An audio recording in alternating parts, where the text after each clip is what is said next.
speakers who will tell you what the government has been up to and how the loyal opposition of this country has been fighting for you, advocating on your behalf, and standing up against PNM oppression in the face of all odds. Indeed, it reminds me of the words of a former US President, Theodore Roosevelt, in one of the greatest political speeches, where he said, "It is not the critic who counts, not the man who points out how the strong man stumbles, or where the doer of deeds could have done them better. The credit belongs to the man who is actually in the arena, whose face is marred by dust and sweat and blood, who strives valiantly, who errs, who comes short again and again, because there is no effort without error or shortcoming, but who does actually strive to do the deeds, who knows great enthusiasms and great devotions, who spends himself in a worthy cause, who at the best knows in the end the triumph of high achievement, and who at the worst, if he fails, at least fails while daringly greatly, so that his place shall never be with those cold and timid souls who neither know victory nor defeat." Brothers and sisters, Kamala Persad-Bissessar is the woman in the arena. It is the UNC led by Kamala Persad-Bissessar who has been fighting for you every single day, and it is our solemn pledge to never give up that fight. Our first speaker tonight is a young, dynamic woman who has joined the local government fraternity at the last local government election and has been working for the people of Siparia East, San Francisco South, within the municipality of Siparia. She is a daughter of Sign Village in Siparia and is a graduate of the University of the West Indies. She has a sincere passion for service to people and service to God. Please welcome tonight, Councillor Ramona Victor.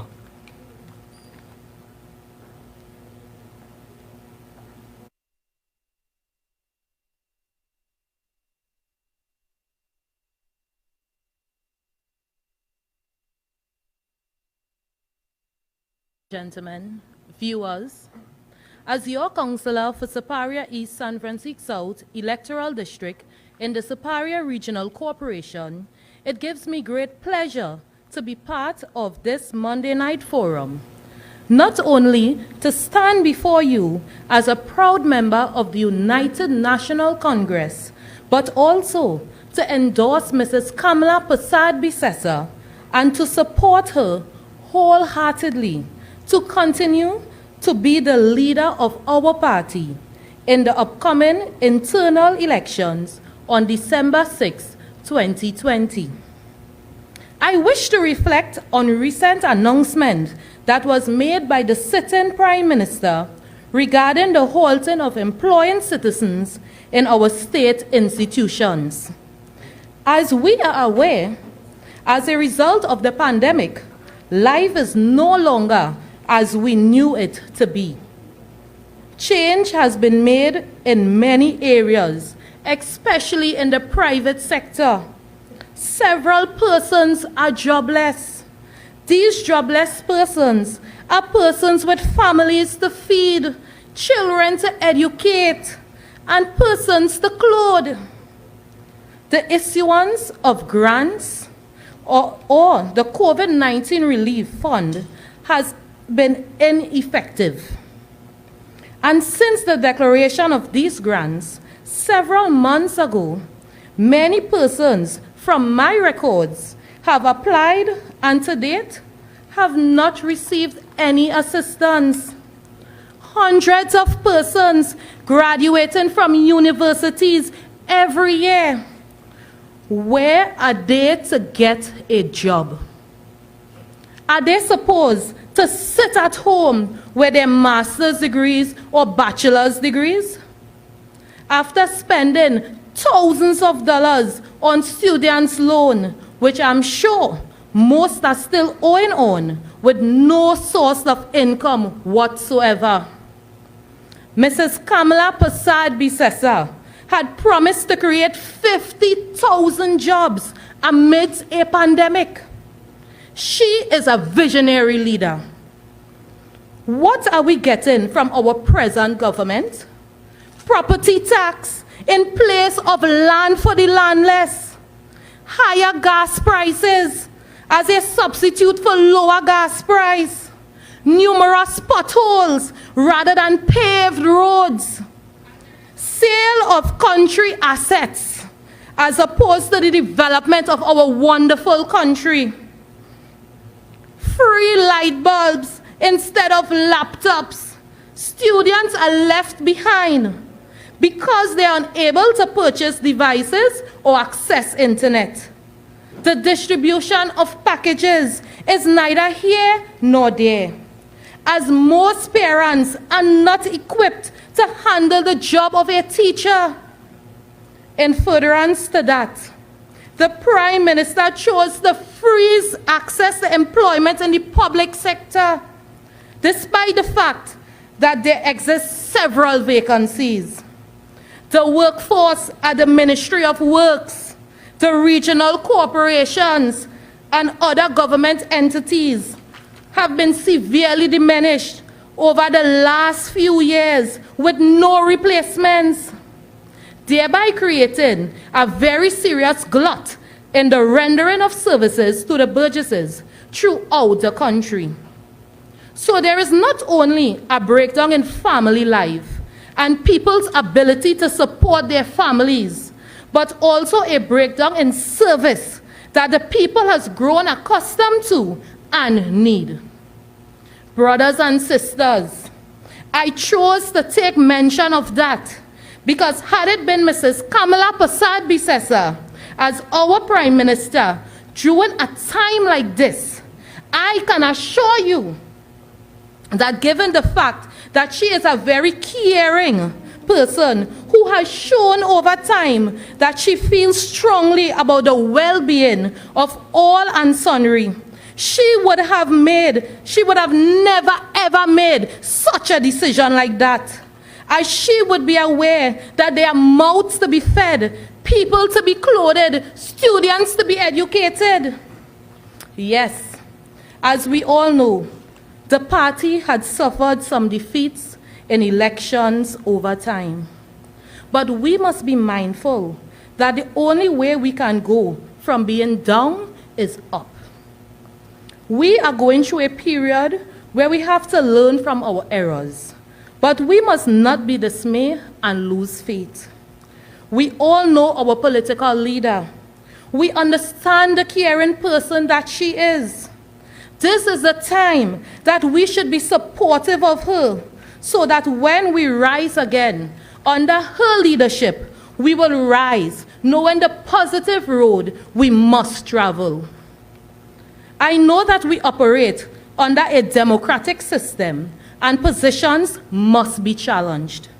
But we must also ask ourselves if we can trust those who are challenging our beloved leader for leadership. They may have their own personal agendas and not care about the interests of those they are supposed to serve. Let us be vigilant. The opportunity I am given to stand before you here this evening is because of Mrs. Kamala Persad-Bissessar. I have always desired to be of service to people, and now, through our beloved leader, I am living this dream that has become a reality.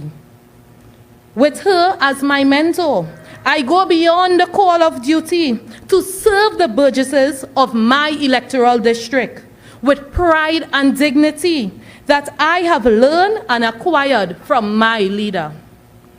Despite the times that the country is facing and the rest of the world at large, this is a time when we in the United National Congress should be rallying around our leader. As most of us will know, I reiterate, she is a compassionate leader. Those who are opposed to her have their reasons, and some of them would have been given an opportunity to get into politics through her. But as it is in this life, people change. Some for the good and some for the not so good. I stand before you here this evening to pledge my unending support for our political leader, Mrs. Kamla Persad-Bissessar, and her team, to emerge once again victorious as the political leader of our great party, the United National Congress. Good night, and may God's continued blessings always be upon us. Thank you.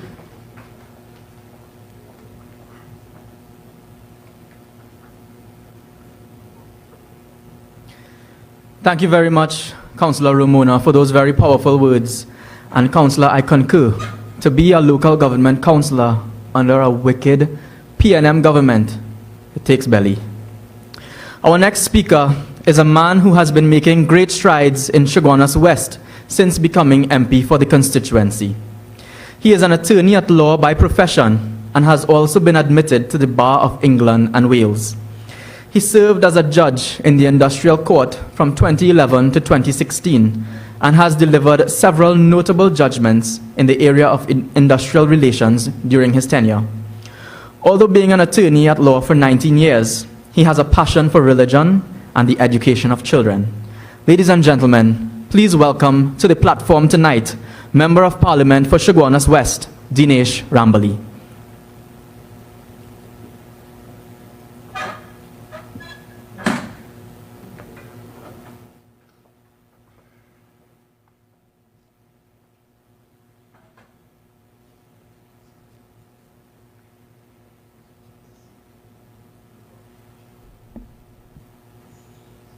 Thank you, Chairman Chris Ashad Hussain.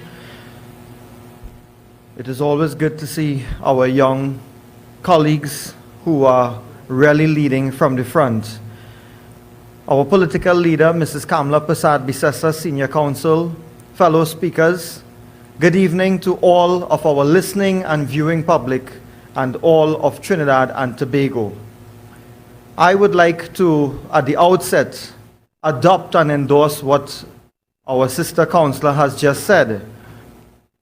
Before I begin, I would like to place on the record, as I have done before, my commitment to the present political leader of the United National Congress, Mrs. Kamla Persad-Bissessar, Senior Counsel.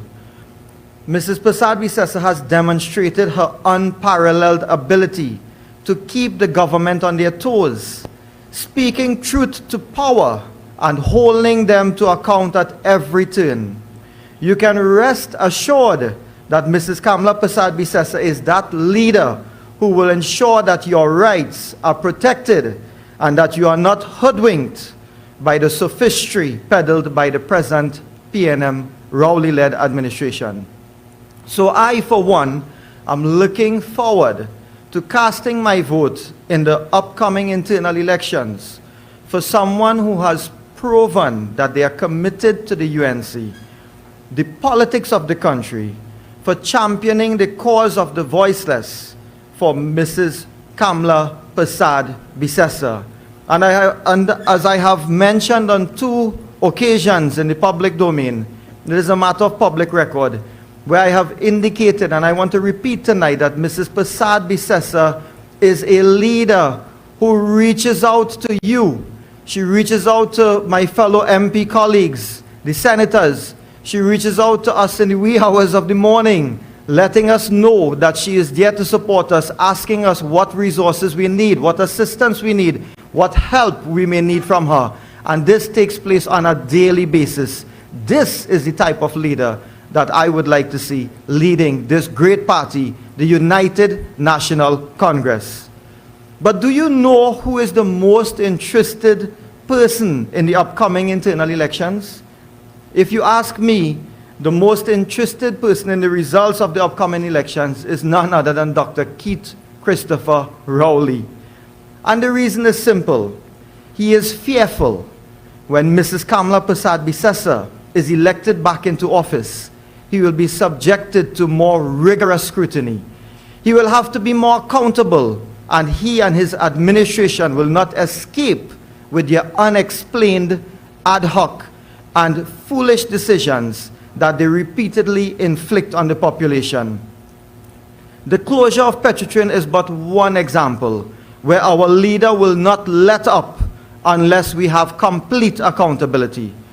Tonight, it is my intention to raise some concerns on the anti-gang bill, which is tabled for debate in the Parliament on Friday, and which seeks to extend the sunset clause to a further 30 months. Similar to the Blame Kamla motto, it has become a Rowley-led PNM tradition to describe the UNC as being obstructionist whenever we decide to hold the government accountable on their legislative agenda. We expect no different with the upcoming proposed anti-gang bill. The public record will bear out that in February 2018, it was Mrs. Prasad Bisesa who called for bipartisan talks on the last anti-gang bill. So we reject any description of being obstructionist. We in the UNC are hyper-vigilant, very much in accordance with our constitutional remit, our constitutional duty, and our pledge to you, the people of Trinidad and Tobago. We have every intention of keeping these government ministers from resting on their laurels, and I will tell you why. You see, the anti-gang bill begins with a preamble. This is simply an introduction to the act. It is unusually long, as it spells out certain things that the population may or may not be aware of. For instance, did you know that this preamble firstly acknowledges that the Constitution of Trinidad and Tobago recognizes and protects fundamental human rights and freedoms? Some of these are the right of the individual to life, liberty, security of the person, the enjoyment of property, and critical, the right not to be deprived of these except by due process of law. The preamble states clearly that your rights protected under sections 4 and 5 of the Constitution of Trinidad and Tobago are being infringed. This is not fatal, but nonetheless, it is an important note of the reduction of your rights in the given context. Knowing that this piece of law had the potential to infringe on your rights and mine, the UNC partnership government ensured that this long preamble was spelled out so that the serious nature of the law would be known to us all. Because of this, it means that the bill cannot be passed without the support of the opposition, or in other words, it needs a 3/5 majority. Now tell me, do you think the UNC should be any less stringent, any less concerned, any less cautious about an issue where your rights are being reduced? I can categorically state that we in the UNC are not against good and correct legislation. In fact, it is precisely what we spend very many hours scrutinizing. And I can promise you that this is something the UNC will continue to do under the leadership of Mrs. Kamla Prasad Bisesa, championing your legal rights and your entitlement to know exactly what is taking place with every deal or decision taken by this Rowley-led administration. I mentioned earlier that in the Constitution, your rights cannot be taken away without due process of law.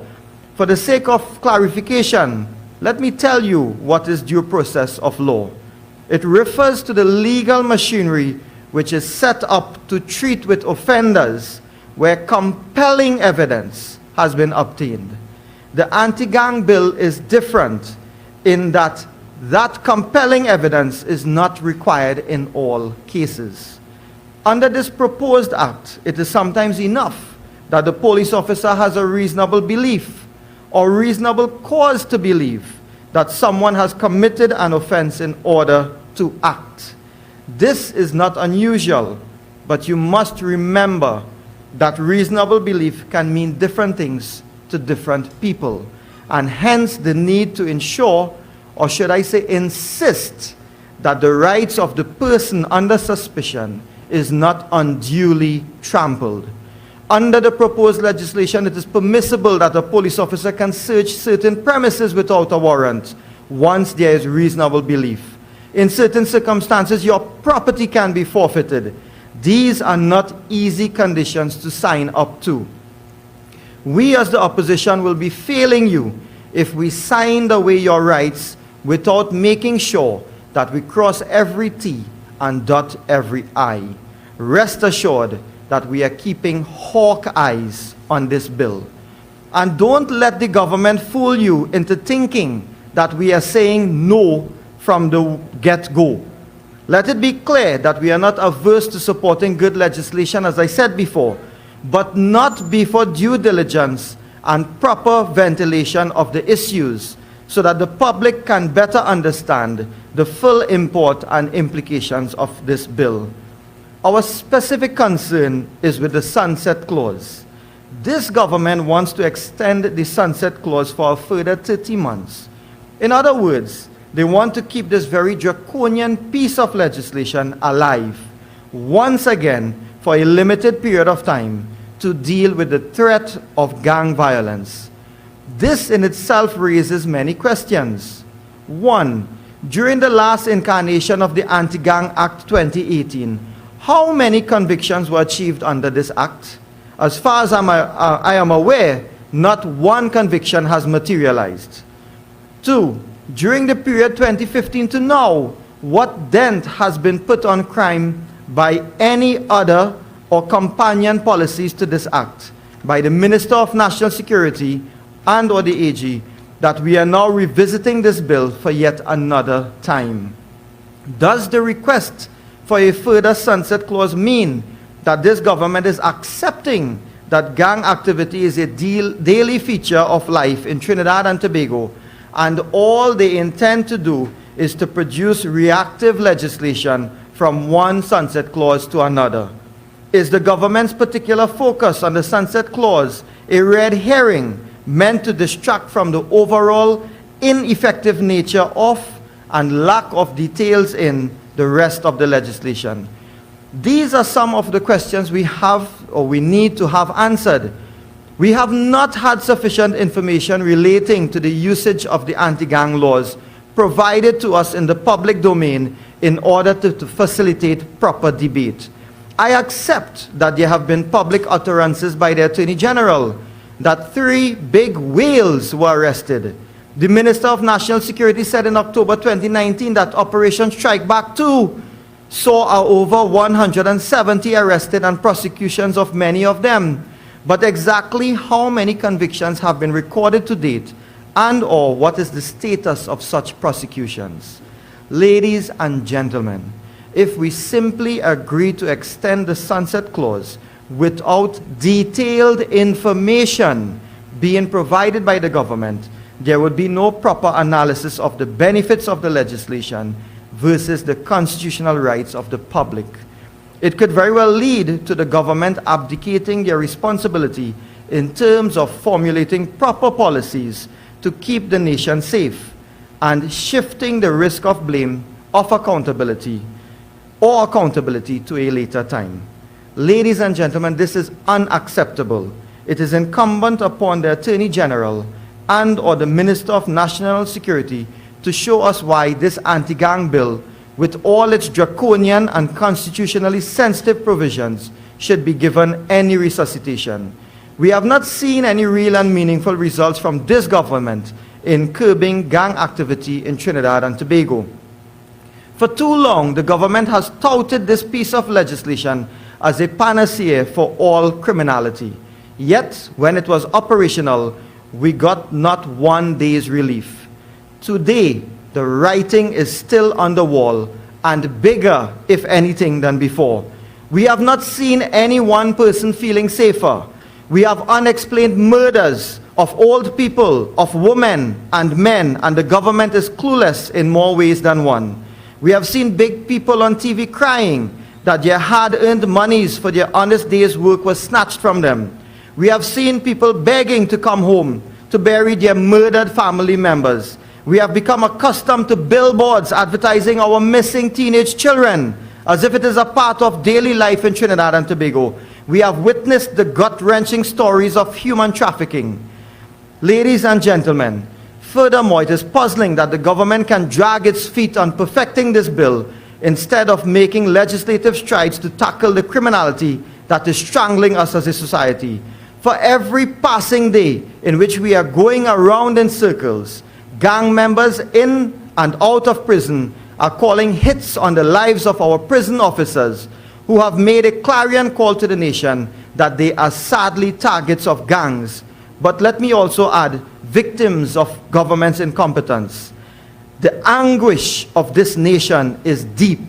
Let us not add insult to injury by suggesting that this anti-gang bill is the eighth wonder of the world, designed to cure the troubles of this country in ways we can only wonder at. No, we are demanding to be satisfied that our citizens should only voluntarily curtail their rights in return for real solutions instead of statistics to crime and gang activity.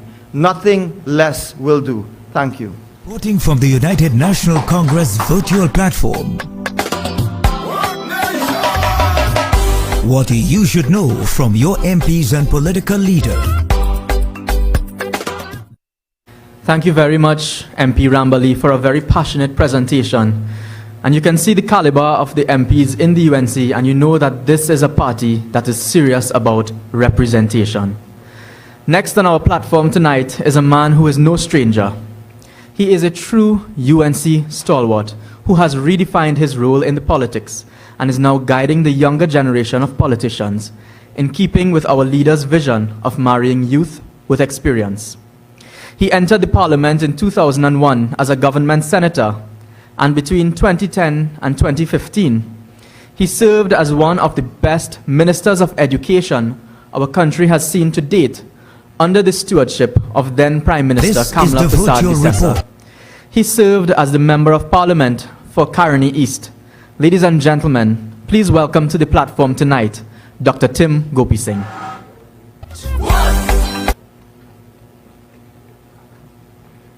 Thank you very much, Mr. Chairman. A very pleasant good evening to our honorable political leader and leader of the opposition, and former Prime Minister, Mrs. Kamla Persad-Bissessar. Good evening. My fellow UNC speakers, and our wider viewing and listening audience nationally and internationally.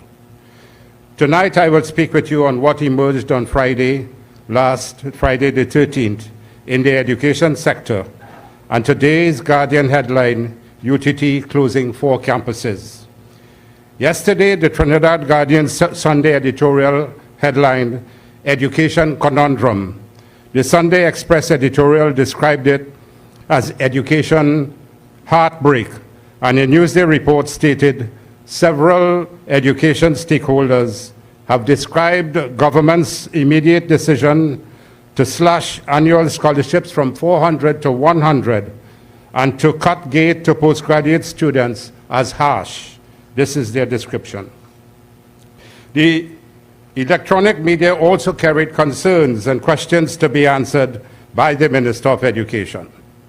I say tonight that Rowley and his government have buried the education sector. What we are now experiencing is Rowley's government's devious, alarming, underhanded destruction of this critical economic and social developmental sector. Their dangerous backward steps continue to seriously dismantle and undermine the integrity of our once internationally lauded education system, particularly between 2010 and 2015 under Mrs. Bissessar's administration. We must remember the congratulations in Trinidad and Tobago in 2012 from former presidential candidate and Secretary of State Hillary Clinton and former United Nations Secretary General Ban Ki-moon at a CARICOM Prime Minister's meeting in 2015, also congratulating Prime Minister Bissessar on Trinidad and Tobago being the first country in the world to achieve universal early childhood education. Trinidad and Tobago's education sector was a leader along other nations like Singapore, South Korea, Finland, and Hong Kong. What has it become now? Last Friday, we witnessed one of the most sinister, underhanded moves by any government when the Minister of Education held a press conference to announce that they are effectively cutting the scholarships program by 75% from 400 to 100, as well as significantly cutting the GATE program to undergraduate and complete cessation to postgraduates. Therefore, no GATE for postgraduate students after 2021. This is disturbingly rife with political mischief, subterfuge, and opened to rank political discrimination, bias, and inequality. It can be considered a devious, calculated, and spiteful act against all undergraduate and postgraduate students of this country. Imagine on the eve of our nation's sacred Diwali celebrations, amid a deadly ongoing pandemic, the Minister of Education made this announcement like a thief in the night, perhaps hoping it would go unnoticed. Well, it didn't. Over the weekend, you would have seen the uproar it has caused nationally. Let me quote from the Trinidad Guardian editorial of yesterday, Sunday, 15th November 2020. And I quote, "At the start of the national education consultation last Tuesday, Education Minister Dr. Dolly told the country what we do within the next few months has the power to make and break our country. Certainly, our country has been broken by her announcement." It goes on to state, "It is important to ponder on that, as 3 days later, in what must surely have been a Black Friday slap for many citizens, the minister announced that government had decided that only 100 national scholarships will be awarded annually, down from the previous 400 allocation, and that postgraduate students will no longer be funded via the GATE program." The editorial goes on to state, "Imagine the plight now of students who were banking on scholarships and accessing GATE to further their education. What a pity." I close their comments. Let me speak a bit of GATE. The genesis of GATE was a dollar-for-dollar program which was implemented under the 1995 UNC administration under then Prime Minister Basdeo Panday. He had a vision to democratize the education system and make tertiary education accessible to all citizens. From this, the former Prime Minister, the late Patrick Manning, expanded it to GATE in 2004. However, under the Kamla Persad Bissessa's People's Partnership Government, from 2010 to 2015, with Minister of Tertiary Education, then Minister Karim, the People's Partnership Government significantly moved tertiary education participation from 42% to 75%, which was even beyond the target Mrs. Bissessa's government had set as what we wanted to achieve. We also expanded it to include tech work education and as added component, thus ensuring that no skill set was left behind. You would remember that election 2010, the PNM had lied and said in 2010 that we would cut the GATE program. But instead, the People's Partnership Government in 2010 opened the GATE to every single citizen, putting a lie to PNM's deliberate false propaganda at election time. Typical lies of PNM election upon election. The GATE opened in 2010 to 2015 and brought access and equality into our education. When the Rowley PNM came into government in 2015, they said they were going to streamline GATE by introducing a means test. But to date, they have done nothing to properly manage the program.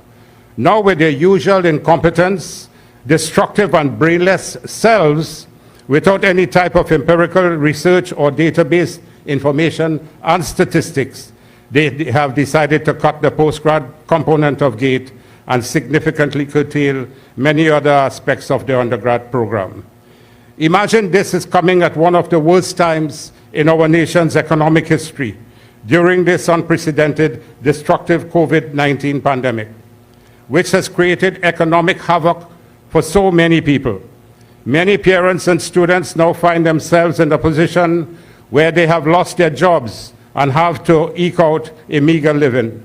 So to take away this funding and leave them in lurch so callously and without any warning whatsoever, this is bordering on diabolical and psychopathic on the part of this rowdy regime.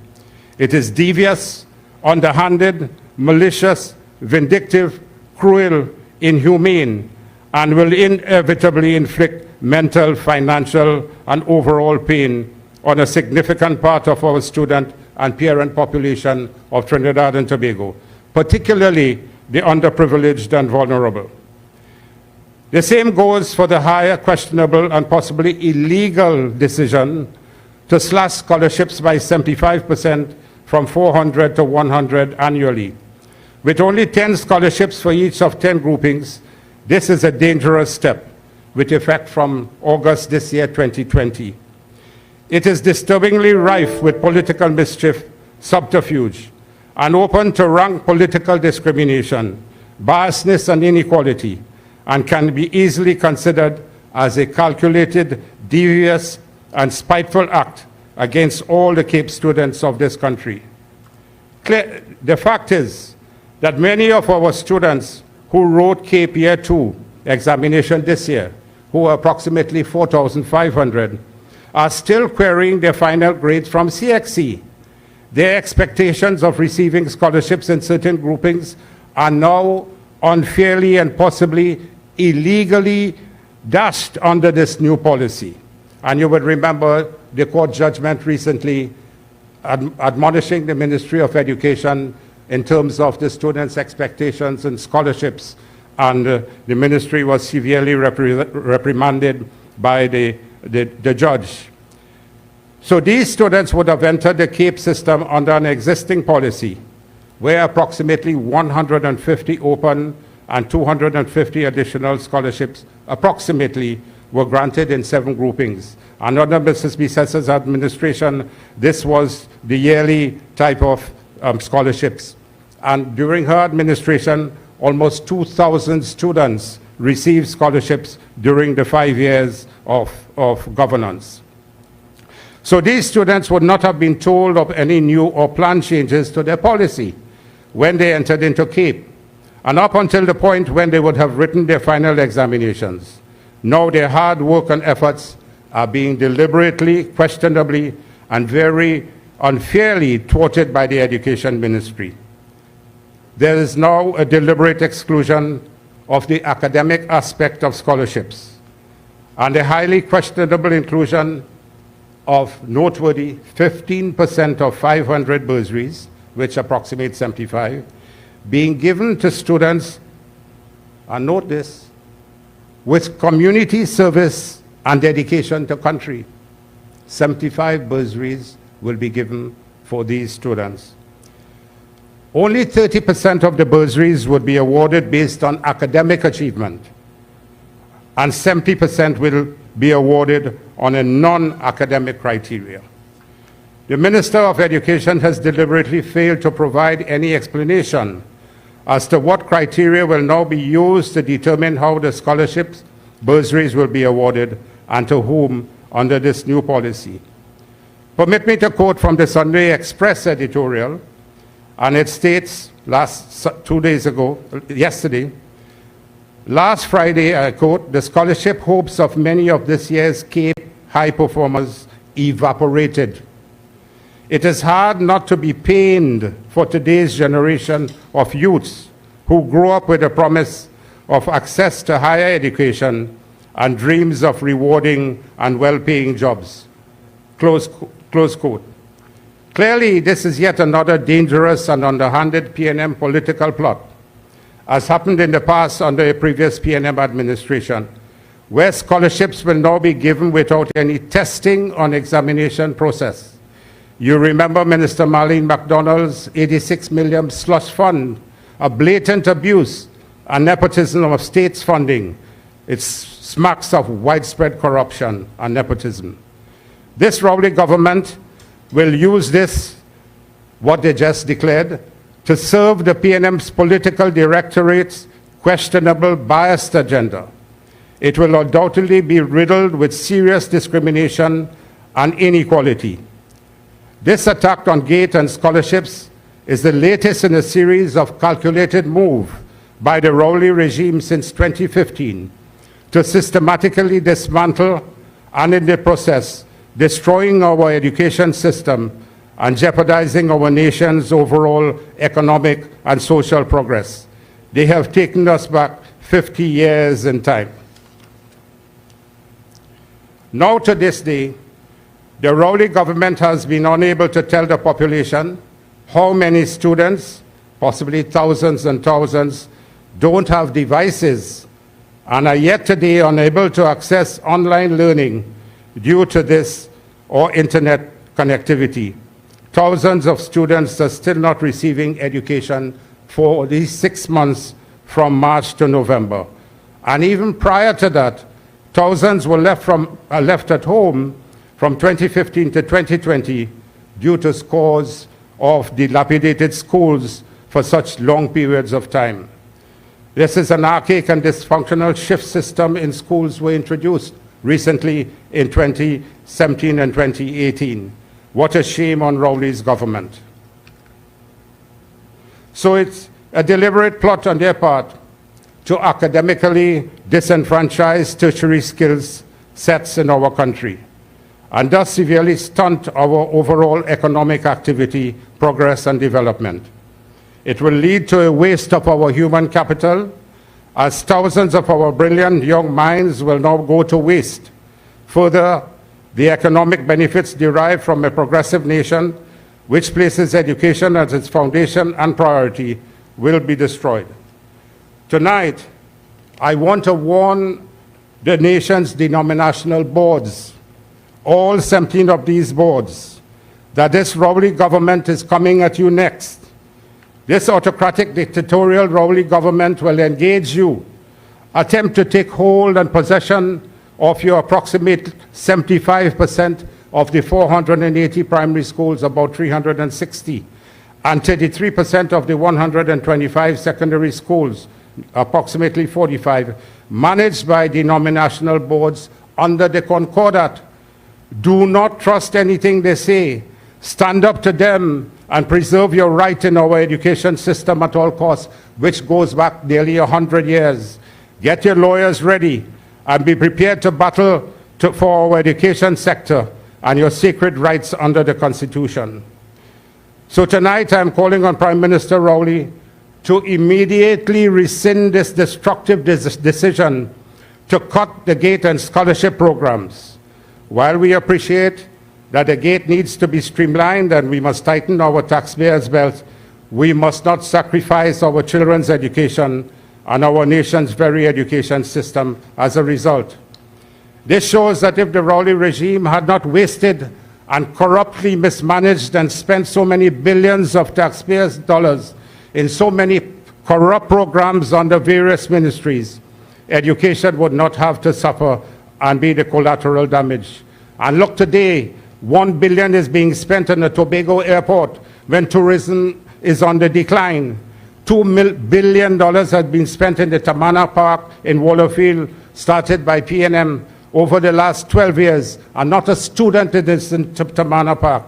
What about the $400 million Manzolina Highway, the $200 million Diego Martin Sporting Complex, near $1 billion for 2 ferries, and corruption at the port?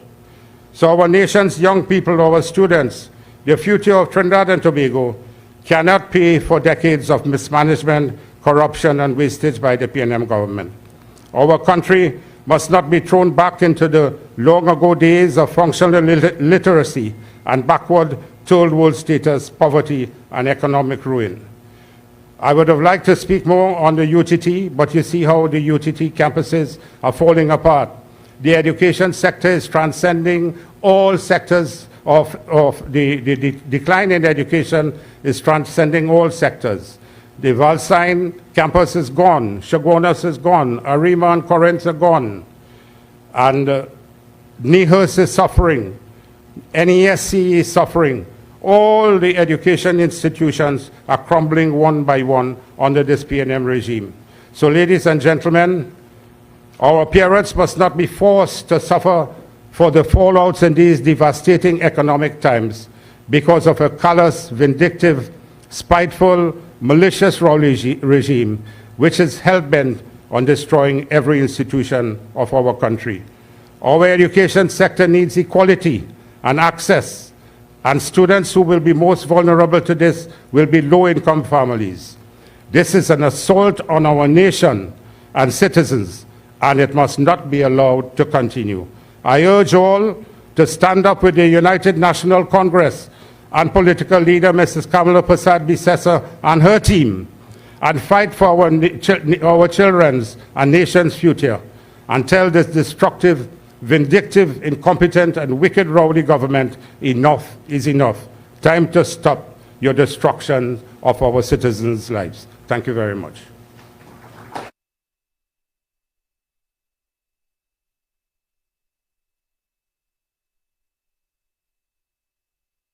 Dr. Gopi Singh, and you can really hear the passion in his voice when he speaks.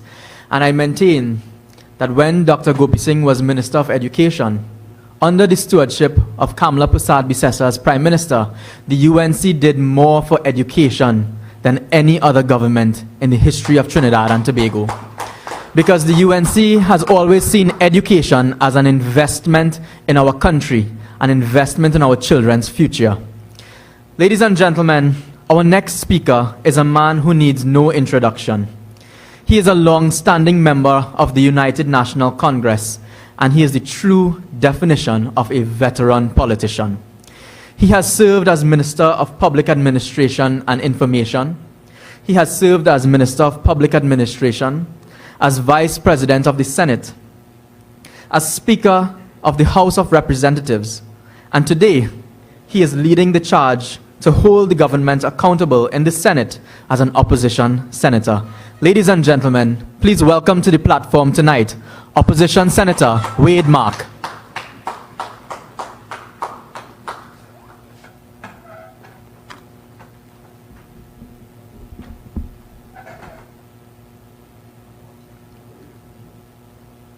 Thank you very much, Brother Chairman. Our political leader, the Honorable Kamala Persad-Bissessar, SC, fellow speakers on the platform, parliamentary colleagues, my brothers and sisters all. This evening, I would like to deal with the subject, economic crimes and political betrayal. The economic decisions and political choices exercised by this Rowley-led administration over the past 5 years, now into its 6th year, have resulted in distorted priorities, leading to greater income inequality and wealth disparity in our beloved TNT. We have a Prime Minister for the rich who actively promotes inequality and a culture of privilege for the few at the expense of the people. This country's so-called greatest salesman has now turned out to be this country's most notorious and modern-day political Judas, who has shamelessly betrayed the hopes, dreams, and aspirations of our people, particularly our young people, for a more inclusive, prosperous, knowledge-based, technologically driven, and harmonious society. This modern-day Pharaoh has presided and supervised over the complete sellout of our family jewels to his friends, families, financiers, inclusive of the oil multinational corporations. Brothers and sisters, under this modern-day Pharaoh, Rowley has taken back this country to the plantation.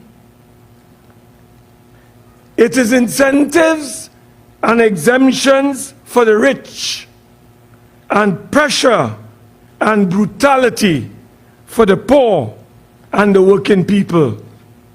Brothers and sisters, we only have to look at the imminent increases in electricity, water, and transportation rates, which is around the corner.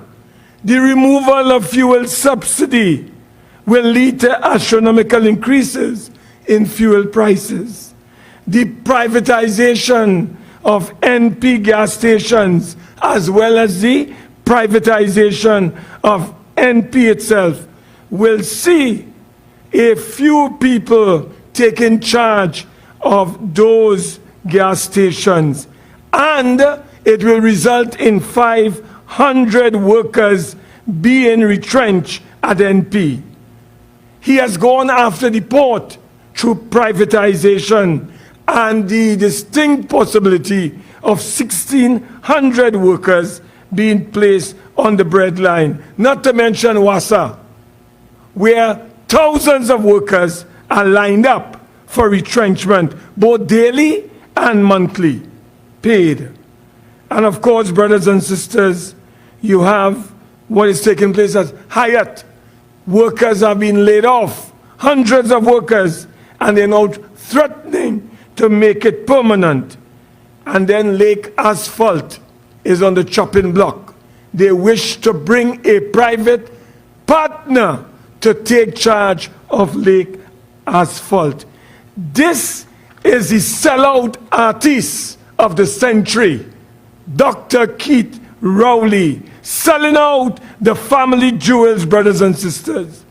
I would like to remind Trinidad and Tobago today that a sum of US 15 billion, amounting to $102 billion, owed to the citizens of this country by Shell and BP, brothers and sisters, were exchanged for 1 billion TT. I want to repeat, $102 billion owed by Shell and BP was exchanged for just about 1 billion and a little more. What these companies did through transfer pricing and cargo diversions were to rob our country of close to US $15 billion. And instead of Rowley and his evil partner, instead of they going to Houston, Texas, and negotiate, brothers and sisters, for our monies to be paid, instead what took place? Another crime against the people. You know what this crime was, brothers and sisters? Rowley Stuart Young went to Houston, Texas, and probably in their pajamas negotiated a higher price for natural gas. We understand 20% higher than what these multinationals were calling for. This resulted in NGC losing some $1.4 billion annually. Based on our research, we were able to discern that the upstreamers were asking for $3.25 per MMBTU. But Dr. Rowley and Stuart Young in Houston, Texas, agreed to a price, and we want them to deny that. They agreed to a price of $3.50. That was a criminal act on the part of this administration. That is what has NGC in trouble today. Not what the Express said in its Saturday or Friday's editorial. Not because TNTech didn't pay. It is because Rowley and a fellow called Stuart Young negotiated new gas prices where the multinationals were calling for $3.25. They settled, according to our research, for $3.50. That is why NGC is in trouble today, brothers and sisters. It doesn't end there. This band of sellout artists, they also mama guide the population and told us that they were imposing a 12.5% royalty rate on all the upstream gas producers. We were expecting billions of dollars. You know what is the end result? The gas producers, they passed on the 12.5% royalty. You know to who? To the National Gas Company. So when the National Gas Company wanted to pass on the 12.5 to the downstreamers, they were instructed by the Rowley government not to pass on that 12.5 royalty payment to the downstreamers, resulting in NGC losing hundreds of millions of dollars. That is what this band of sellout artists have done to our country, and they have crushed the NGC. So NGC is now saying for the first 6 months of 2020, they have lost over $316 million, and they will lose hundreds of more because of Dr. Keith Rowley, our modern day Judas in this country, brothers and sisters. Let me also tell you, brothers and sisters, we have to go back on this question of the shutdown of Petrotrin and why they sold this refinery or are planning to sell this refinery to Patriotic. Brothers and sisters, I want to make it very clear. Sister Kamla Persad-Bissessar did not close down Petrotrin. It was Keith Rowley. All the reports that came back recommended keep Petrotrin. The Solomon report, the McKinsey report, and the Lashley report. Rowley and his gang decided to close down Petrotrin, and we will understand why, brothers and sisters. We would like to know, and we would like Dr. Rowley to tell us tonight about this incestuous relationship. There appears to be an incestuous relationship between Patriotic Energies, Trafigura, the Rowley administration, and Wilma Roperti. We need the government to come clean on this relationship, brothers and sisters. Our national security and economic stability is at stake. So we have to call out Rowley and his gang on this matter. Brothers and sisters, a cabinet note, and we want them to deny this cabinet note. 1938, dated September the 20th, 2019. They instructed, the Rowley cabinet instructed Patriotic to establish a MOU with Trafigura as a condition for Patriotic qualifying for any agreement to purchase the refinery.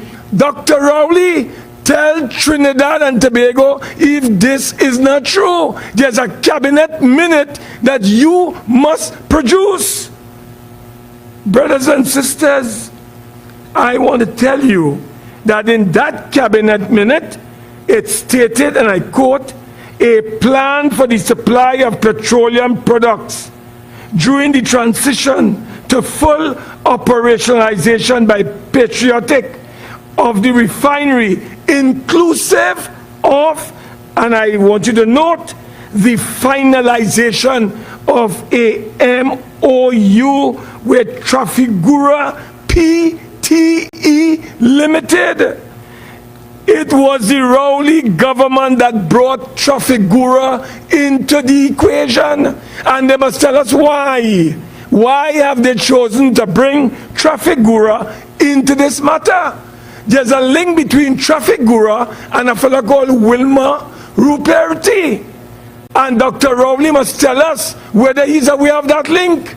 He must be aware. He's the Prime Minister. We would like to know also why the Rowley administration insisted on Condition 7 and forced Patriotic to sign an MOU with Trafigura, PTE. Is the government aware of Wilmer Ruperti, 13 years old history with Trafigura, PTE Limited in Venezuela? What was the link between Delcy Rodriguez's visit under COVID-19 restrictions and the purchase and subsequent sale of gasoline by Paria from Wilmer Ruperti Trafigura, PTE, and which was sold to ES Euro Shipping, who is also owned by Wilmer Ruperti?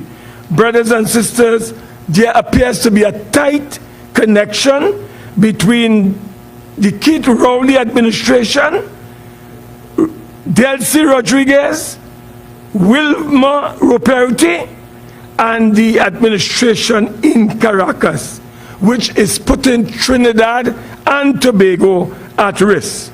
So, brothers and sisters, we want to also ask Dr. Rowley, in light of what is taking place in the Privy Council March next year, where the PNP leadership is before the Privy Council for receiving 31 million Jamaican dollars from Trafigura, we would like to get from Dr. Rowley whether Trafigura made a financial donation to the PNM general election campaign for 2020. These are questions that the public would like to know. And these are issues that the police commissioner should find some time to really summon Dr. Rowley to an audience so he can share with the police commissioner these crimes that he has committed against the country.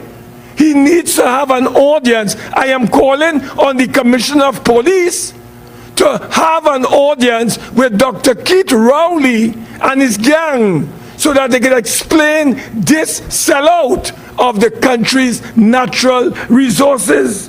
Brothers and sisters, I want to close by telling you something. I listen in astonishment and amazement to a fellow called Vasan Bharat telling the country, oh, the property tax is so oppressive and we must do something about removing it. Brothers and sisters, this is the roadmap to recovery report. You know, Vasan Bharat is a signatory to this report. I didn't see a minority report being issued by Vasan Bharat. Let me tell you what Vasan Bharat recommended against the policy of our party. Our party is against the property tax. And we said that if the people had given us a mandate on August the 20th, we were going to repeal that property tax. Hear what Vasan Bharat recommended to Rowley. You know, he lost his way because he felt this was yellow. But this roadmap is yellow. It is red. And what he did was said in a recommendation, and I quote, implementation of the property tax and effective widening of the tax debt to provide more equitable and effective methods of tax collection. And he said that will bring $1.5 billion immediately to the Treasury. This is a modern day hypocrite. And he goes on public television crying crocodile tears and saying that he is against the property tax. Vasant, I believe you got lost when you went to Maruga with Gypsy campaigning for the PNM in the 2020 general elections. So you are lost. You are failed. And I want to tell the Honorable Leader tonight, Wade Mark, a veteran, will be mobilizing, organizing throughout wherever I am to get the people of our party to vote overwhelmingly for our sister, our mother, our daughter, our real political leader for the leadership on Sunday, December the 6th. So I want Vasant to know he's lucky to be still a member of this party. He tried to form a party in 2017, he failed. He tried to form a party in 2018, he failed. He tried to form a party in 2019, he failed. And then we went to the PNM in 2020, he failed. So he come back home. Boy, you must be grateful to Kamla for having you still in this party. Brothers and sisters, the road is clear. We have to support our sister, our political leader on Sunday, December the 6th. Give her an overwhelming mandate to return as our political leader on that particular day. I close, brothers and sisters, by saying to the people of Trinidad and Tobago, under the UNC, under Kamla Persad-Bissessar, it is forward ever, backward never, forward ever, backward never, forward ever, backward never. Long live the UNC, long live Kamla Persad-Bissessar, long live the UNC and the people of TNT.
Good evening, UNC family.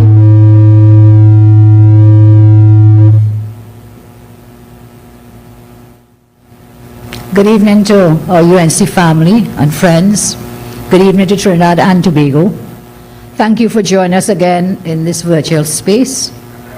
I want to thank our speakers tonight who have given us a very insightful and inspiring contribution. Thank you all.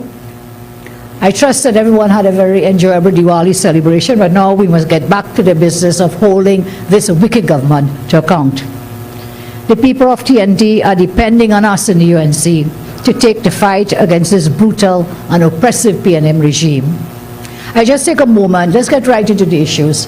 There's so many issues facing us, so many concerns are being raised in our nation today. So I just want to respond quickly to a comment made by Prime Minister Rowley, speaking at something known as a spotlight on urban development, the revitalization of Port of Spain. That was this morning. And you know, they are so brass and bold-faced that even the heading of the thing was taken off from a UNC plan. We had started this, we were in train, we left it there. But you know something? They will not be able to get it done. They're incapable of performing. It will take back a UNC government to get that plan off board. So when he spoke, he said something about, unlike others who believe, and I'm quoting, that some kind of decentralization policy which stimulates the sustained decay of the capital city is enlightened development. This government believes that the capital city of our nation is a major economic engine which, if oiled and maintained, will create increased opportunity and benefit for a wide cross-section of the national population. Here's the Prime Minister saying that he doesn't believe in decentralization. We have nothing against building the capital city, but we have to build the entire nation, and that is why we are engaged in processes for decentralization, not just in terms of physical space, but also in terms of virtual space. So we were able to put in facilities, virtual facilities, that you could access things from the Ministry of Legal Affairs, go to a regional corporation through the virtual, so apply for bid paper, death certificates, and so on. We decentralized by putting a ministry building in Chaguanas. We decentralized with the licensing office as well in Central. But if this man had his way, remember he's a classic elitist, let the rich get richer. And so if he could have his way totally, he would have every person from Cedras to Charlottesville, from up in Granly, from Mayaro, everybody must go into Port of Spain to get something. That's his concept of building a nation. But such a concept cuts out and really eradicates, really wipes out equality of opportunity, equality of benefit. They are totally against any such equality. This is a man, as a prime minister, who told his country that he doesn't subscribe to sharing the wealth. What he subscribes to is the rich will get richer, and maybe the poor will get the crumbs that fall off the table. So, Prime Minister, that is your trend. You never wanted our children to have equal opportunity. Today, I'm listening to the news coming here, and I'm seeing the position the children down in Citrus are, that they cannot access the devices, they cannot access the online learning. And it's not just in Citrus, it is throughout the country that they have failed the children, and Tim has spoken on some other matters I'll come to in a minute. So I don't subscribe to over-centralization, but I do agree to let the city of Port of Spain as our flagship city. Yes, it must grow and you must develop, but that must not be at the expense of other parts of the country. And look at traffic jams going to Port of Spain. If you had to go to Port of Spain for everything, why can you not access other things from government in other parts of the country? That is the way to develop the country. Wade has spoken about economic crimes. And I do believe this whole issue of the Petrotrin refinery and Paria terminal and assets, the sale of these assets, as he called it, the crown jewels, he called it the family jewels, the crown jewels of Trinidad and Tobago, I believe this is a crime of the century. The efforts by government to sell out the patrimony of the people of Trinidad and Tobago. And the way in which they're proceeding is shrouded in secrecy. It's just by chance that someone put it in my mailbox, the latest proposal from the OWTU, and exposed things that the country didn't know about. And with each day, more and more is coming out about this secret deal that they have engaged in. So, first, the best friend sold fake oil to Petrotrin. The best friend sold fake oil to the refinery. And now, Rowley and the PNM did one better. They took away the entire refinery and is selling it off to sell this refinery. Just days before the general election, they were up and down on the platform, done deal, we're definitely going to sell to Patriotic, blah, blah, blah, blah, blah, blah, blah. Fooling people, mamagaing people up and down the length and breadth of this country. Soon after elections, guess what? Flip-flop, left foot, right foot. Flip-flop, left foot, right foot. No, no, no. The latest bid from OWTO, Patriotic, no, we can't accept it. We're not accepting that. Okay? And then now, we are being told, and I call on the government, they are definitely going through with this deal, but not because of Patriotic, but because of Trafigura. And what is happening here is something that's very frightening, you know. Now they want to blame me for this and blame me for that. Listen, Kamala did not close down Petrotrin. Kamala did not put thousands of people on the breadline. Kamala did not mortgage these assets.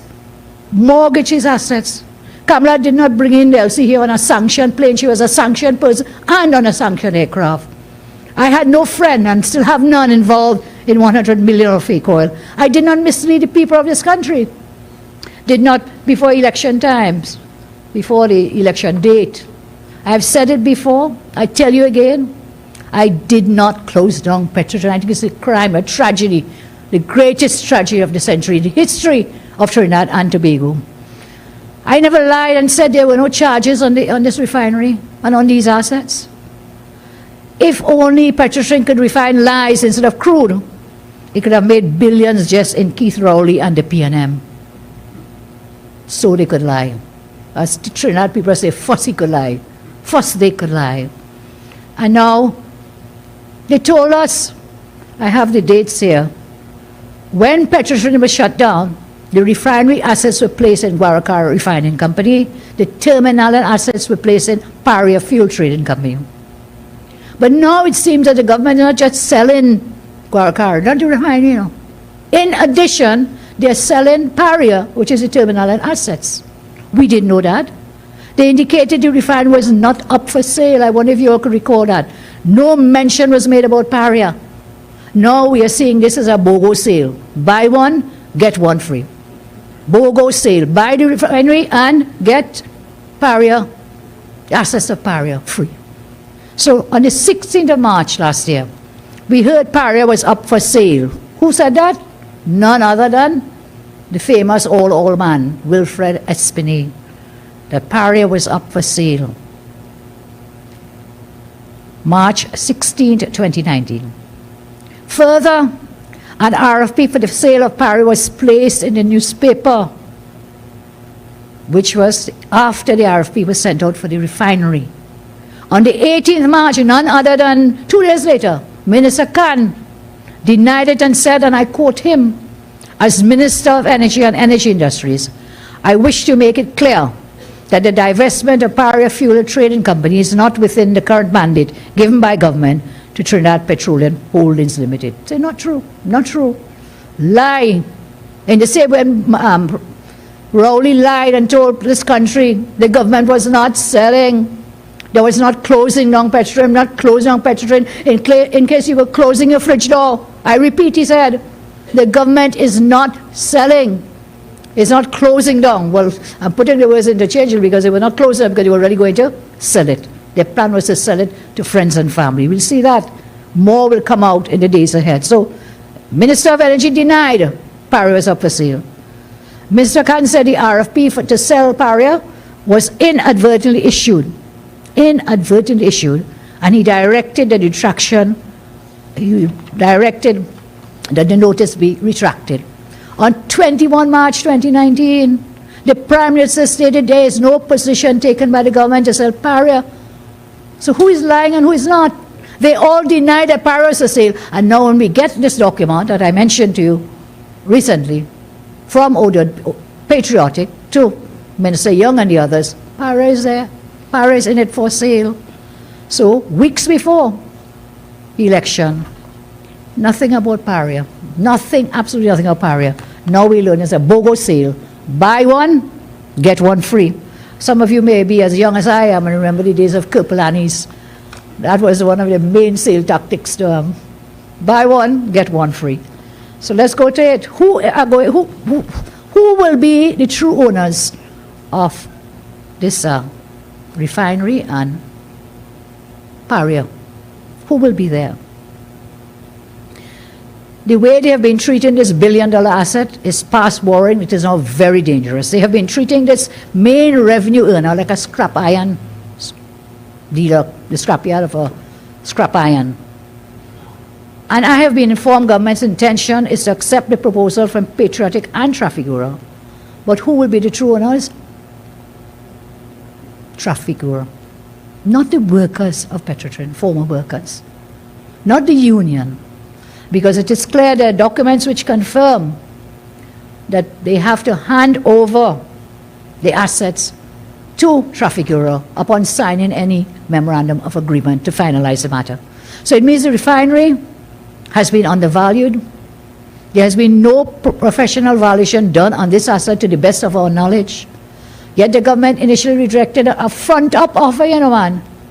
You got fat, they offered you 700 million US up front. And they would say, no, no, no, we're not taking that. We're not taking that.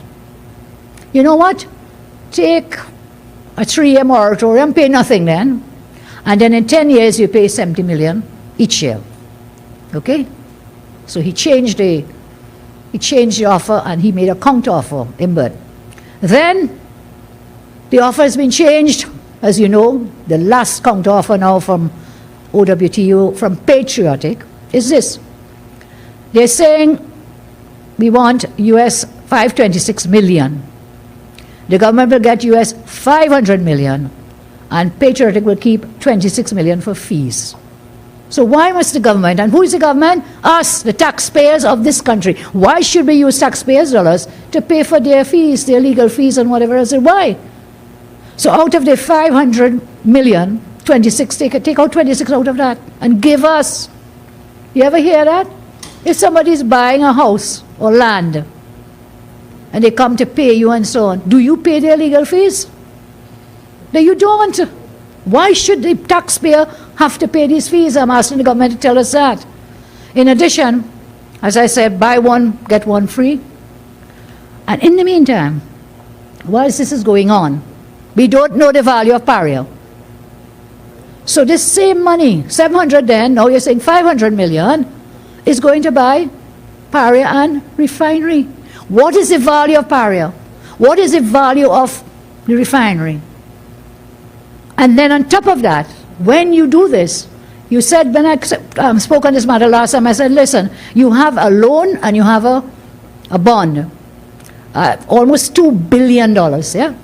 1.12 something in, with the Mellon Bank in New York, and then something listed on the Luxembourg Stock Exchange, which takes it almost to $2 billion owing by the people of Trinidad and Tobago on these assets, loans that we have to pay. And I said, well, are you going to pay it? I said, you can't sell it. It's illegal if you sell it with these encumbrances. In any event, you think anybody buying it with all these encumbrances, all these charges? Nobody will buy it. And so when I made that comment last week, the minister had this press briefing and said, listen what he said. He said, well, no. We could pay it off, or we could do what? We could encumber other assets.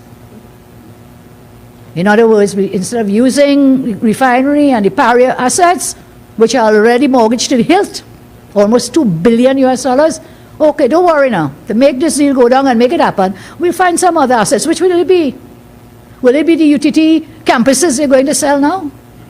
What other assets are they going to encumber and place that noose around the neck of the people of Trinidad and Tobago, who will still have to pay the $2 billion US, that's 14 billion we're talking about, TT dollars, will still be a debt against the taxpayers of this land. And how much is the government going to get? The government is going to get, if they go through, they will get 500 million US. So 2 billion owing, government is going to find a way to put that onto other assets of the people of the country and or pay it, and obviously they can't pay that 2 billion US, they don't have that kind of money.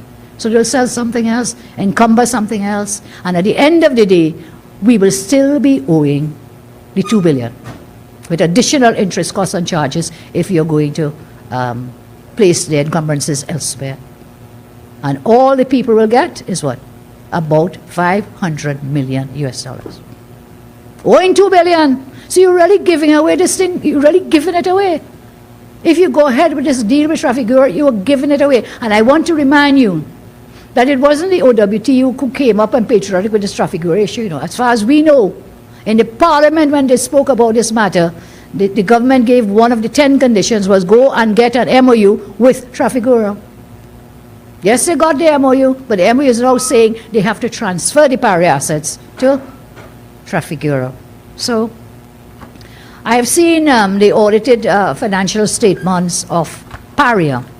It's out on the website. It's dated the 30th of September 2020, and in that we are seeing at pages this is it, the Auditor General's, the Auditor Financial Status, KPMG, dated September 30, 2019, prepared by KPMG Chartered Accountants, their financial statements for the year ended September 30, from September 30, financial statement September 30, 2019, okay?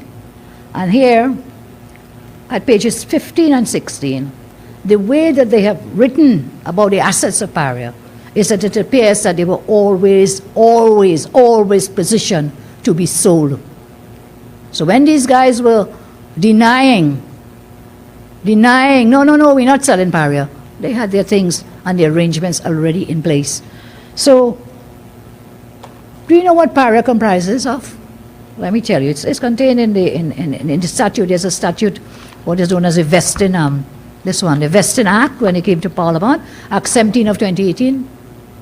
And in this, at Schedule 4 of the Act, tells us what are the assets of Paria. And that's why I'm saying, tell us what is the value of this.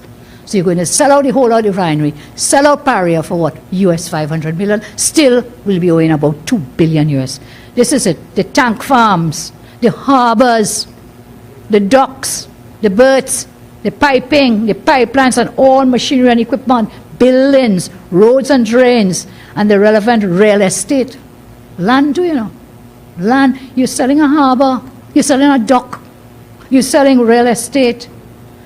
The crude oil pipeline located between the manifold west of number 6 pump house to tanks 24 and 57.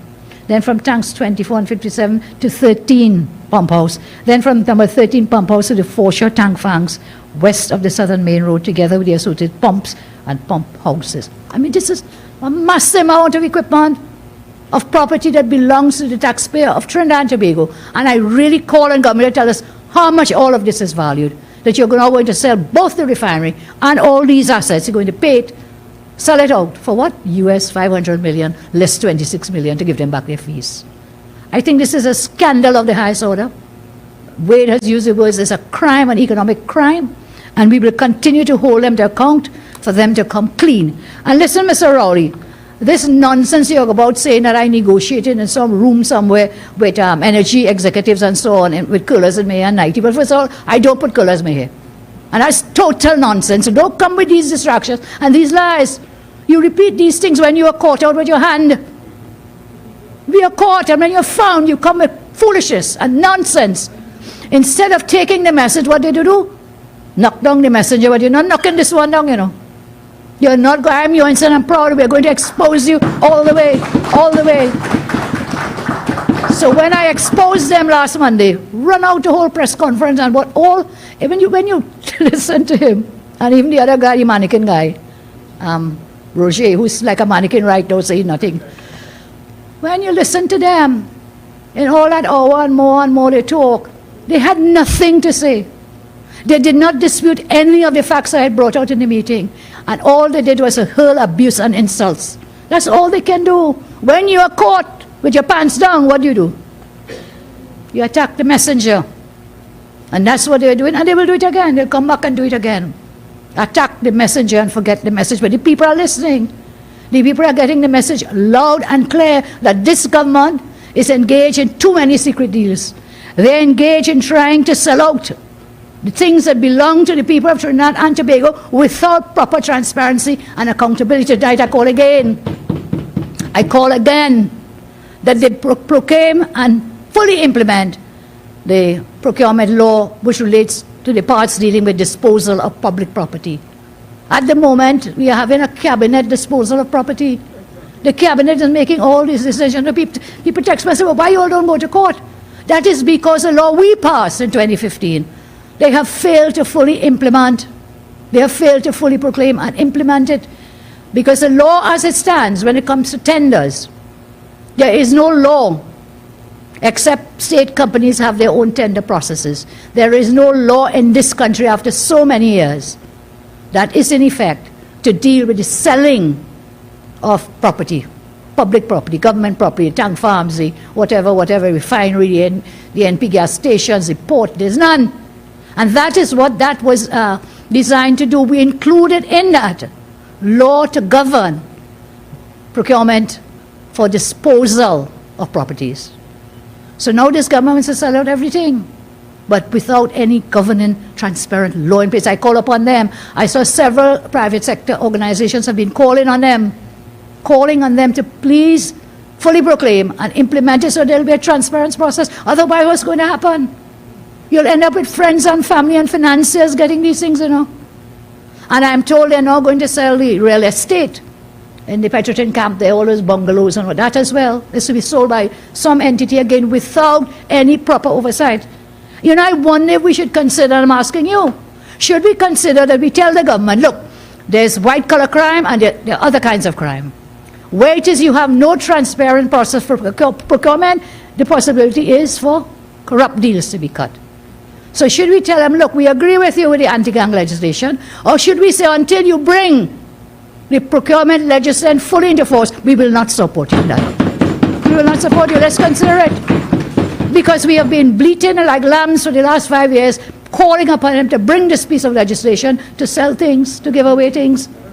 So if you want my support, well, you must give us the support with the procurement to ensure that white-collar crime does not go unpunished. So don't just pick up the little boys on the road and put them in jail without bail. That's all you seem to want to do. My colleague MP Dinesh spoke about the anti-gang thing. You know, a failed piece of law because you've had it, it's in place, and still the crime continues to increase. You have no other plans or policies to deal with crime. And with all the hardship measures going down, your plan is only to pick up young boys and lock them up. With no social sector help, no interventions. And every time you shut something down, it is more and more people on the breadline, more and more desperate people. So let's consider it. We will support you because you want to lock up for other crimes. Well, we also want people to get locked up for white-collar crimes. Let's bring the procurement legislation, fully proclaim, implement, and right, we'll put the two hands together, we'll shake on that. So we have both the white-collar crimes undercover and the non-white-collar crimes undercover. This is nonsense that you have delayed for so long without any proper explanation to the population. I want to turn to another issue I raised, but did not give details, and I will do that tonight. It has to do with the banking sector. I am not going to be reckless by revealing any particular institution, but I think it is my duty to call on the government, as I did, to tell us what are you doing about the risks in the banking sector. And tonight I'm going to spend a few minutes about that. I have here a report, which is not the IMF report. You see, they told me I'm talking about the IMF report on the banking sector.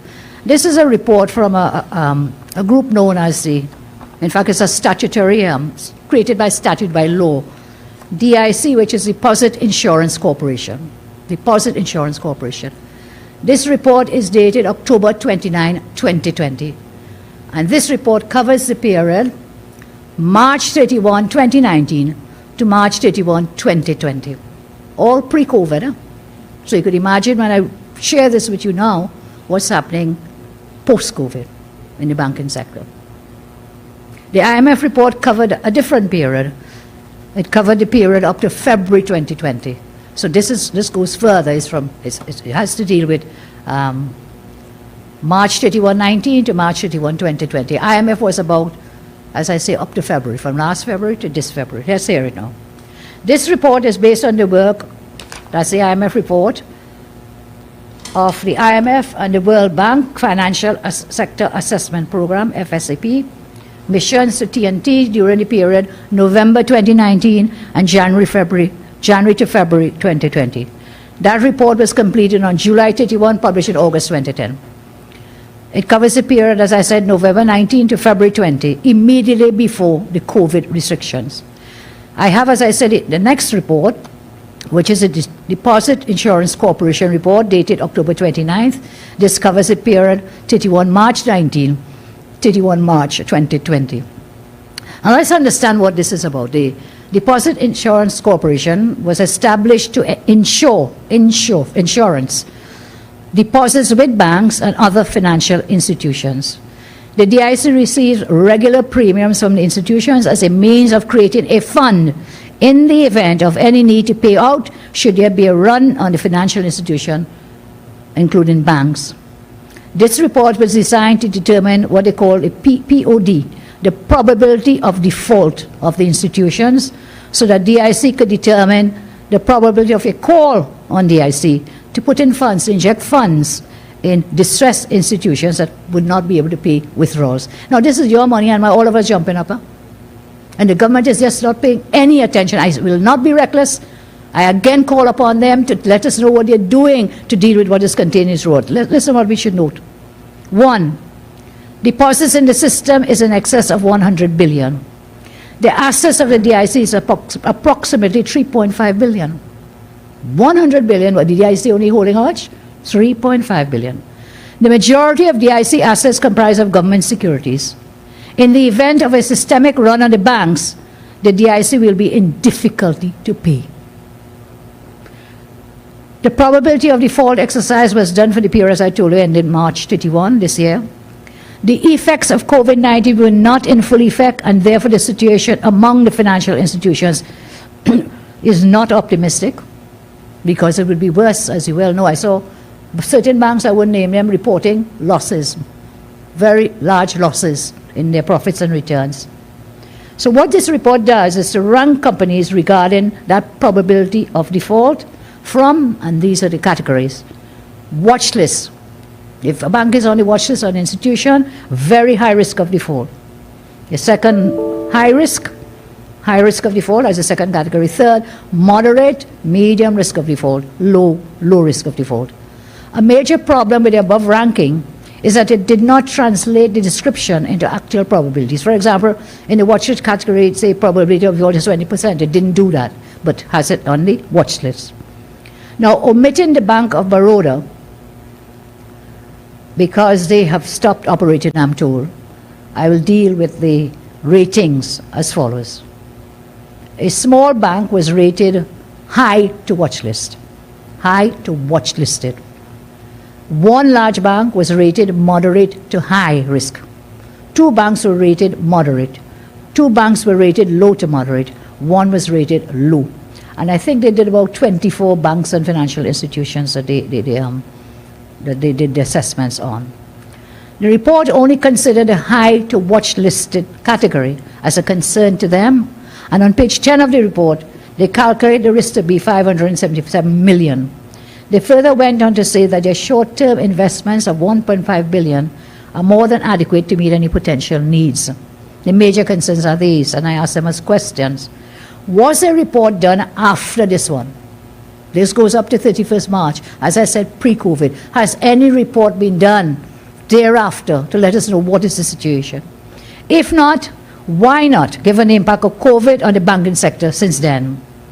What if the large bank then rated moderate to high has slipped to high to watch list during that further 3 months period?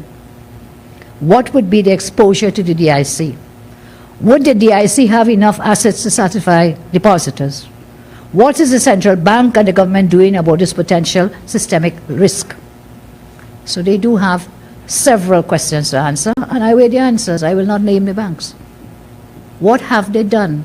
The recommendation in the report was should be sent to the, I believe it was the financial, people who look at financial matters, recommendations. These are the areas of concern. They made recommendations. Has the government done anything? I think you owe the country, especially given the economic situation that we are in now, to provide answers to the country. I turn now to another matter, which was spoken about by my colleague, Dr. Tim Gopi Singh, on the gate betrayal. Gate betrayal. Tim was very comprehensive, but I just want to share something here. On the eve of Diwali, you come out with this really bad news. I know in Diwali we always see, we talk about the goddess of wealth, but also the goddess of learning, the goddess of knowledge, and so on. And no light, but just darkness now on the entire sector. Tim has spoken about it. What I want to say is, the minister, this is what she told us. In this regard, Cabinet has taken a decision to make critical adjustments, yes? She says, we are in challenging times. Our Prime Minister has spoken of the adjustments to be made in each sector of society so that we can continue to meet important needs without undue hardship to any citizen. In this regard, Cabinet has taken a decision to make critical adjustments to GATE and scholarship programs to allow for greater equity and so on. So the government has cut GATE and the scholarships. Why? She tells us critical adjustments to be made. And of all the things you want to do, all the things, the first thing you do is to take away our children's future. Could you not have done other things, other adjustments? Why is the education of our children given low down on the priority lists? So they've cut the scholarships, and these bursaries will be riddled. As I think it was Dr. Gopi Singh spoke of it, will be riddled. Remember in the PNM slush fund, the scholarship fund. And by the way, I think some lady, Lizama or somebody, she benefited from one of those. Yeah. She benefited 500, what was it? $500,000. Who else? There's a whole report, in fact. It was done by the Equal Opportunity Tribunal. There's a judgment from them as to the inequity that was practiced in disbursing those scholarship things. So thousands of students now will be caught. Listen to me. Critical adjustments for what? To do other important things. What are these other important things? What are the other important things? 43 million in rentals and building for Faris? I mean, tell me, the nation's children, the future, you cutting that down, but you're allowing another man to get 43 million in rentals and whatever they call these things, outfitting and so on. That is more important. That is more important to them than the future and education of our children. What about the profits the other ministers' families getting from NCB Global Finance contracts being given out? I mean, are you for real? Are you all serious that you will cut, the first thing you will cut for critical adjustment is education? Education, but yet you have all these people benefited. You force citizens to pay for education, giving yourself millions and so on. Multi-story building tax, what do you call it? Tax exemptions, the next one giving himself. Are you for real? Minister Dolly, as a former educator, you should hang your head in shame. And today now on the front page of The Guardian, which I have here, UTT closes 4 campuses. So like education gone. Everything in the education sector is being just whittled or gone. First, they never carried on the laptop program, you all know that. I don't know if we are getting the textbook rentals and so on, I don't know. I don't know. UTT, cut, slash. UTT closes 4 campuses. And what they plan to do? Sell again. You know, if somebody else might say it this way, you know, I wouldn't say it, but I'll say it, that somebody else may say it's like a Piper government. No, you're just selling every time. You just sell and sell and sell and sell. Every UTT campus you're going and sell, man. Cutting gate, cutting scholarships, putting this bursary fraudulent program in place. But we will deal with them. So they close these. And so you have evicted the students from these campuses to sell it. Who will you sell it to? Again, no disposal of public property law in place. Will it be your friends and your financiers? Selling gas station, the port, the refinery, Paria, now UTT. The bungalows are up in Petrotrin. They're there at the Point of Pear. They are down in Palo Seco. They're down in Point Fortin too. Prime real estate. Who are you going to sell it and how? What are your priorities? Pay them slush funds for relatives. Don't forget Shamfa's room and bill. That was a priority. Paying Darrell Smith's sexual harassment settlement. NCB Global Finance, 100 million fake oil. The WPC, who has $100,000 deposit with no source of funds. Soak on the Seas, 3 million for paintings, Prime Minister residence in Tobago. I think someone mentioned it tonight. Millions in rent to family members and so on. I think one of you mentioned tonight the airport in Tobago. Tourism is down. Borders are closed. Was it $1 billion? $1 billion here, man. But you're cutting the children's future and the education. Now they'll say, oh God, Kamala don't like Tobago. That has nothing to do with it. I am not against any development of Tobago. In fact, when we were there, we did a lot of work in Tobago. We set up a whole campus there, if you remember, Tim, through Fasal. The campus that we did there, we did the online that you could have gone there and access documents from the registries here in Trinidad and so on. A lot of work was done. So it's not to be against Tobago and Tobagonians. That's what you all always do. Try divide and rule. Always divide and rule. Divide and rule. Divide and rule. The issue is, if you say you're making these critical adjustments for important things, well, what is the priority? It cannot be an airport where people are not traveling. They're not coming. And whilst I'm on that, well, before I go to that, let me make a point here further. So all this happening, but you know, I talked to you about the recusals. Mr. Al recusal himself. Al rental, Al recusal. I talked about it 97 times totally. These 2 ministers recused themselves from the cabinet. Over the past weeks, I raised with you the fact 97, as well, I have some more details. Outside of the rentals, Mr. Recusal seems to have some interest in the medical field.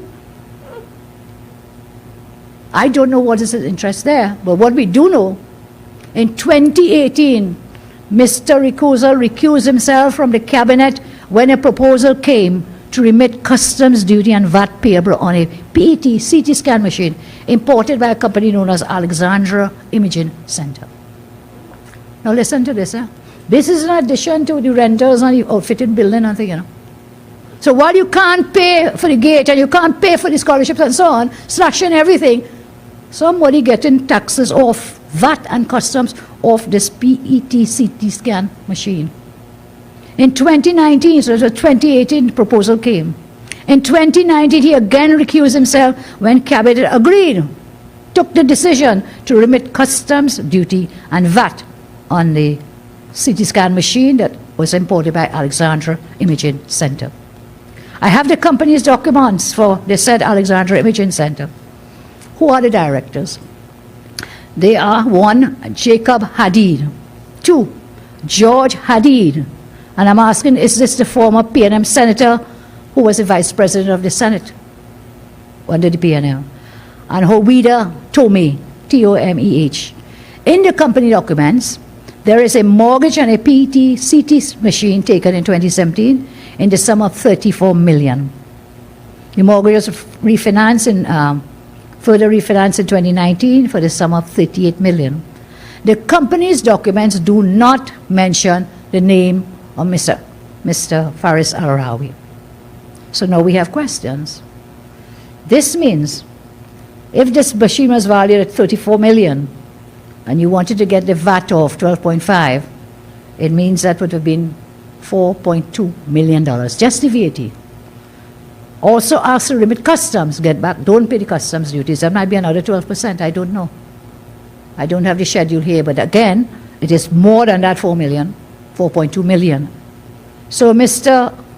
Attorney General, why did you recuse yourself when Cabinet made the decision to remit customs duties and VAT to this company? Why? What was your interest?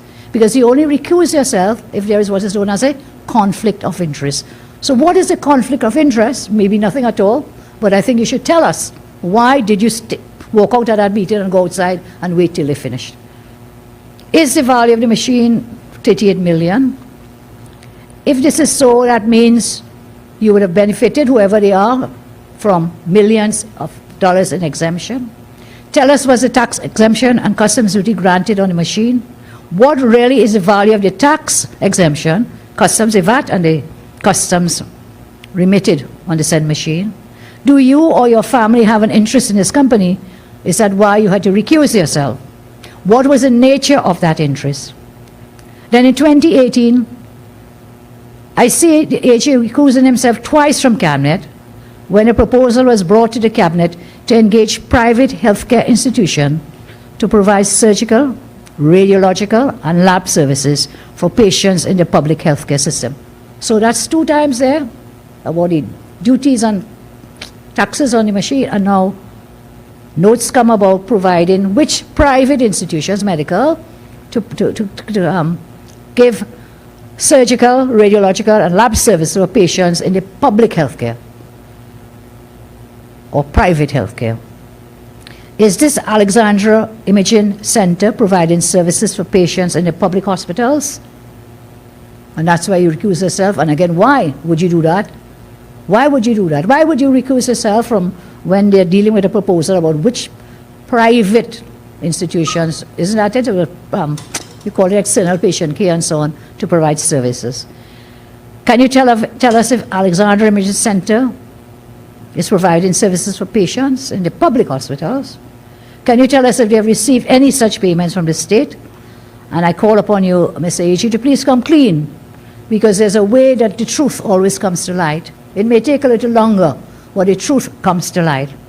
So while schools closing down and UTT closing down and people can't get salary relief grant and all these things happening, there are some people who are benefiting. There are people who are benefiting. So as I close, I know they will try to demonize us about the anti-gang legislation, whether we support it or not. In fact, we are having a caucus shortly where the team will discuss our position with that piece of law. But they always say we never support them, and that is a lie, another lie, or more lies. We supported them, in fact, with FATCA, which needed a special majority. That is law. We supported them with the anti-gang law back then. It is a law. We supported the Bail Act 2019. It is law. We supported the Insurance Act. It is law. We supported the Anti-Terrorism Amendment. It is law. We supported the Tax Information Exchange Agreements, USA Act 2016, the same FATCA. It is in the law. So we did support them, but what we said, as Dinesh mentioned, if it is good law, we'll support you. If we are not happy with it, we'll raise our concerns and we'll ask you to make amendments. This is what we did, so we were able to pass a better piece of law. Sometimes I think the AG should spend less time being a landlord and more time paying attention to drafting the law and getting good law done in the Parliament. And finally, whilst all of this is happening, our nationals are still stranded abroad. Stranded abroad. As we speak, many citizens are locked out outside our borders, locked out of their homeland because of the most incompetent and uncaring administration to ever hold office. They have let our citizens to literally die begging to come home, hoping to return home. Absolutely shameless, and they will have to answer for that. Maybe not today, but they will have to answer for it. A few days ago, I read that on Wednesday morning, a pensioner was shot and killed at her home in Diamond Village. Another day under this administration, no one is safe. If that wasn't bad enough, their daughter is now begging for an exemption to return home from abroad where she lives to say goodbye to her deceased mother. Have they responded to her? No. Imagine that you can't even come home in peace to say goodbye to your loved one for a funeral. But Delcy could come in on a sanctioned plane, and Delcy herself is a sanctioned person. Up to now, we don't know how many people they've given exemptions for. We don't know on what criteria. They said they will send up committee after committee after committee to look into this, to bring home our citizens. What is the criteria? It will come like these scholarship slush fund and the bursaries. What's the criteria? No one knows. So you let in those you choose to, and you leave the rest begging at the doors, at the borders to come home. The relatives of this person I spoke about, and my condolences to them and their loved ones, they reached out to my office pleading for assistance. It is so heart-wrenching to imagine their frustration and pain and suffering, like families like these, that these families and others like them cannot even come home to pay final respects. Minister of National Security, why don't you do your job? You have the borders open. Senator Damian has been exposing all these boats coming in with Venezuelans right next to the Coast Guard depot, station, and our people can't come home. Shameless! Shameless, you will pay for that. And when I say you'll pay for it politically, you'll pay for it, and you will pay for it emotionally. I'm not threatening you. But you are shameless and uncaring and incompetent, leaving our people outside. Think if it were one of your family members and you outside the country, and you couldn't come home for the funeral, man. But yet the borders wide open, with Venezuelans coming in with their guns and their drugs and whatever else. And this Minister of National Insecurity can find no time to deal with it. I close to tell you, I am not campaigning tonight, but I will be campaigning shortly. I have caused my nomination to be filed for the post of political leader, and I'll talk to you more about that on another day. For tonight, I want to thank you very much. Let us continue to remain as united as we can. Let us come together as one, transcending racial, ethnic, and religious lines to celebrate each other's heritage and culture. In the UNC, we share this vision of unity, all-embracing, all-encompassing, where everyone, every single person's voice will be heard, every creed, every race will find an equal place. I still say we remain the only party to encompass all aspects of our unique and diverse heritage, and the only party to have a proper plan for TNT. So imagine some people campaigned without even a single line of a manifesto. Well, that conversation is for another time. Friends, we remain strong for you. We will continue to fight for you. Stay strong and keep safe. God bless you all, and thank you very much.